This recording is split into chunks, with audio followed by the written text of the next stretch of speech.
myself Dr. Nisha Jain। एक नया topic, नया चैप्टर, पीसी कल्चर, मछली पालन। बीएससी पार्ट 3 जोलॉजी का paper 3, applied zoology, ethology and biostatistics. इसमें आज हम नया चैप्टर अप्लाइड जोलॉजी में स्टार्ट करने वाले हैं, पीसी कल्चर पार्ट 1। इससे पहले कि इस चैप्टर को मैं स्टार्ट करूं, हम सबसे पहले इसके कंटेंट्स को देखेंगे। हम इस चैप्टर के अंदर क्या क्या टॉपिक्स कवर करने वाले हैं। हम इस चैप्टर के अंदर सबसे पहले मछली पालन क्या होता है ये पढ़ेंगे। उसके बाद फिश कल्चर की प्रैक्टिसेस कितने प्रकार से होती है, पॉन्ड्स फॉर फिश कल्चर कितने टाइप्स के होते हैं, आइडल फिश क्या होती है, कौन कौन से फैक्टर्स हैं जिनको कंसिडर करते हैं हम फिशी कल्चर करने के लिए, कल्टिवेबल फूड फिशेस इंडिया के अंदर कौन सी हैं, उनकी न्यूट्रिटिव वैल्यूज क्या हैं फिशेस की, फिशरीज के बाय प्रोडक्ट्स कौन से होते हैं, टाइप्स ऑफ फिश फूड कितना प्रकार के होते हैं, फिशिंग मेथड्स कितने प्रकार से होते हैं, फिश कल्चर की प्रोग्रामिंग कैसे की जाती है, और फिश का प्रिजर्वेशन के कौन कौन से मेथड्स हम काम में लेते हैं। फिश फार्मिंग, मछली पालन, फिशी कल्चर, ये सब एक ही टर्म्स। और pisciculture involves raising fish commercially in tanks or enclosures such as fish pond, usually for food. It is the principal form of aquaculture, while other methods may fall under mariculture. अगर हम pisciculture को define करें तो हम कहेंगे fish culture is the process of breeding and rearing of fishes in ponds, reservoirs, dams, lakes, rivers, and paddy fields. It is the farming of economically important fishes under controlled conditions. Piscicultures help in integrated rural development by generating employment and income to fishing community and fish farmers. Pisciculture integrated rural development के अंदर बहुत important role play करता है। क्योंकि ये fish farmers और fishing community के लिए एक एम्प्लॉयमेंट जनरेट करता है, जो कि उनका बहुत बड़ा सोर्स ऑफ इनकम होता है। अगर हम टाइप्स ऑफ पिसिकल्चर, फिश मछली पालन कितने प्रकार का होता है, extensive, intensive, monoculture, polyculture and integrated. What is extensive fish culture? Extensive fish culture क्या होता है?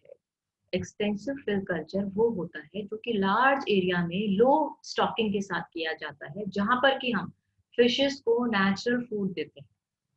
इंटेंसिव फिश कल्चर क्या होता है? ये छोटे एरिया में किए जाते हैं जहां पर कि हाई स्टॉकिंग होती है और वहां पर हम इनको आर्टिफिशियल फीड प्रोवाइड करते हैं।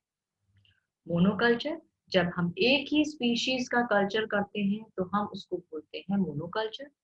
जब हम बहुत सारी स्पीशीज को कल्चर करते हैं तो हम उसको बोलते हैं पॉलीकल्चर, और इसको हम कॉम्पोजिट फिश कल्चर भी कहते हैं। इंटीग्रेटेड फिश फार्मिंग, ये फिशेस एग्रीकल्चर क्रॉप्स के साथ जब फिश फार्मिंग करते हैं तो उसको हम बोलते हैं इंटीग्रेटेड फिश फार्मिंग। इसका एग्जांपल मैंने आपको प्रॉन कल्चर में भी दिया था, जहां पर पैडी फील्ड्स के अंदर हमने प्रॉन का कल्चर किया था। उसी प्रकार से पैडी फील्ड्स के अंदर हम लोग फिशेस का कल्चर भी करते हैं। इनके अलावा भी there are many more cultures of fishes, जैसे कि पॉन्ड में, रिवर में, डैम में, लेक में। So these are the another examples. These are the pictures which are showing what are the various pisciculture. The first picture is showing the extensive pisciculture where there is a large big area. The second is intensive pisciculture जहाँ पर कि बहुत ज्यादा fishes हैं छोटे area के अंदर। Monoculture, एक ही तरह की, एक ही स्पीशीज की फिशेस फिशिंग हम कर रहे हैं। पॉलीकल्चर, वैरायटी ऑफ फिशेस का कल्चर हो रहा है।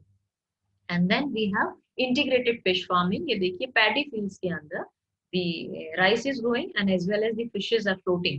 This is actually fish culture. Now, how many types of ponds are there? Fishes के कितने प्रकार के ponds होते हैं? They are breeding ponds, hatchery ponds, nursery ponds, rearing ponds and stocking ponds. ये क्या होते हैं? हम एक एक की बात करेंगे। ब्रीडिंग पॉन्ड क्या होता है? Healthy and sexually mature male and female fishes are collected and introduced in this pond for breeding. The eggs are released by the female, are fertilized by the sperm, and fertilized eggs float in the water as frothy mass. Breeding pond वो pond है जहाँ पर mail और female fishes को डाला जाता है। Female अंडे देती है, मेल स्पर्म से उनको फर्टिलाइज करता है और वो फर्टिलाइज एग्स वाटर के ऊपर फ्लोट करते हैं। जब ये फर्टिलाइज एग बन जाते हैं तो इनको हम ट्रांसफर करते हैं हैचिंग पिट्स में। हैचिंग पिट्स दो तरह के होते हैं, एक को हम बोलते हैं हैचरीज और दूसरों को हम बोलते हैं हैचिंग हप्पास। उसके बाद हैचिंग एरिया से हम उनको ट्रांसफर करते हैं नर्सरी पॉन्ड्स में। यहाँ पर ये 2 से 7 दिन तक रहते हैं। The hatching grow into fry and are cultured in these ponds for about 60 days with a proper feeding till they are 2 to 2.5 centimeters in length. 60 दिन तक ये नर्सरी पॉन्ड में रहते हैं और इनकी लेंथ जो है 2 से 2.5 तक हो जाती है। उसके बाद हम आते हैं रेयरिंग पॉन्ड्स पे। यहाँ पे हम फ्राई का कल्चर करते हैं। The fish fry are transferred from nursery pond to rearing ponds and are maintained for about 3 months, जब तक कि ये 10 से 15 सेंटीमीटर की नहीं हो जाती है। अब हम इनको लेकर आते हैं स्टॉकिंग पॉन्ड्स में। The stocking pond is also called as culture pond or production pond. इसको हम कल्चर पॉन्ड भी बोलते हैं और प्रोडक्शन पॉन्ड भी बोलते हैं। These ponds are used to rear fingerlings up to the marketable size.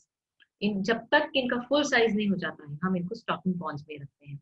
And before releasing the fingerlings, the pond is manured with organic manure and inorganic fertilizers, जिससे कि fish को खाना मिलता रहे। ये आप देखिए, breeding pond, we have hatchery ponds, and then we have nursery ponds. These are the various types of ponds जो हमने डिस्कस किए हैं। और उसके बाद rearing pond and then stocking ponds. These are 2 stocking ponds जहाँ पे कि fishes का stock इकट्ठा हुआ है। Now the factors to be considered for pisciculture. वो कौन से factors हैं जिनको हम consider करते हैं जब हम pisciculture start करते हैं? Topography और location of the pond, कहाँ पर है, कितना बड़ा है, किस size का है, ये हम देखते हैं। Water resource and water quality को हम check करते हैं। Soil की quality कैसी है उस pond में, इसको देखा जाता है। जो minimum हमें requirement होती है वो हमें उसमें fulfill होनी चाहिए। Temperature of the water हम measure करते हैं जिससे कि हम पिसिकल्चर को आगे प्रोसीड कर सकें। Now what is ideal fish? हमने पिसिकल्चर के बारे में पढ़ा, पॉन्ड्स के बारे में, कल्चर के बारे में, लेकिन फिश कैसी होनी चाहिए इसको जिसको कि हम कल्चर कर सकें। तो एक हमें आइडल फिश की जरूरत होती है। वो आइडल फिश कौन सी होगी? जिसकी रिप्रोड्यूसिंग कैपेसिटी बहुत ज्यादा हो, जिसके अंदर एग्स और लार्वा बहुत ज्यादा क्वांटिटी में होते हैं, जिसके अंदर वेल नोन कल्चर रिक्वायरमेंट्स जो कि adaptable to many types of culture system, जैसे कि मैंने बताया मोनोकल्चर, पॉलीकल्चर, इन सब के अंदर वो फिश अपने आप को एडजस्ट कर सके। वो फिश जो कि exhibit rapid growth to large maximum size, growth बहुत फास्ट और बड़ा साइज अटेन कर सके, जिससे मैक्सिमम क्वांटिटी ऑफ फिश का फ्लैश हमें मिलेगा। आर्टिफिशियल फीड्स को आराम से खा सकती है। Tolerant of crowding and high density conditions, अगर क्राउडिंग में हो रही है फिशेस की तो उसमें वो सर्वाइव कर रही है, वो मर नहीं रही। सर्वाइवल मतलब जो मोर्टेलिटी होती है वो उसकी लो होनी चाहिए, ठीक है, मृत्यु दर। इजीली हम हैंडल कर सकें, हार्वेस्ट कर सकें और उसको इजीली हम ट्रांसपोर्ट कर सकें। Resistant to diseases and parasite infection, disease कम हो उसमें और पैरासिटिक इन्फेक्शन से वो इम्यून हो। कैनिब्लास्टिक और टेरिटोरियल हो। Be ready available in eggs, fingerlings and adult, all stages जो है वो हमें इजीली उनके मिल जाए। मार्केट के अंदर उनकी डिमांड बहुत होनी चाहिए। They have high feed conversion rates and good dress out weight values and have a long shelf life. उनकी जो शेल्फ लाइफ है वो बहुत लॉन्ग होनी चाहिए। तो ये इतने इंपॉर्टेंट पैरामीटर्स हैं जो हम फिश को जब हम चूज करेंगे तब इन पैरामीटर्स को कंसिडर करके हम फिर फिश कल्चर के लिए आगे बढ़ेंगे। हमारे इंडिया के अंदर जो कल्टीवेबल फिशेस हैं, जो हम जिन फिशेस को हम खाते हैं, वो फ्रेश वाटर अलग है और मरीन वाटर अलग है। ये हैं इंडियन मेजर कार्प्स, किंजाई, कटला, रोहू, ब्रिगल, कैट फिशेस, केलूथी, मुरेल्स, विराल, तिलापिया, जलेबी, किंदाई, ये इंपॉर्टेंट फ्रेश वाटर की। इसके अलावा मरीन वाटर के अंदर भी बहुत सारी फिशेज हैं जिनको हम खाते हैं. सी बास, ओडुआ, ग्रे मुलेट, मदावाई, chanos chanos, milk fish, these are important marine water fishes. इनका मैं आपको पिक्चर दिखाती हूँ. ये फ्रेश वाटर फिशेज है. Catla, labeo rohita. Marine water के अंदर सी बास, ग्रे मुलेट, ब्रिंगाल एंड मिल्क फिश. ये जो फिशेज हैं हम इंडिया के अंदर खाने में इनको हम काम में लेते हैं. मैं इसको यहीं पर इस टॉपिक को यहीं स्टॉप करती हूँ और नेक्स्ट टर्न पे मैं आगे इसी चैप्टर को कंटिन्यू करूंगी with nutritional value of fishes के साथ. So I am stopping here. Will continue this part 2 with nutritional value of fishes. Thank you very much. Thank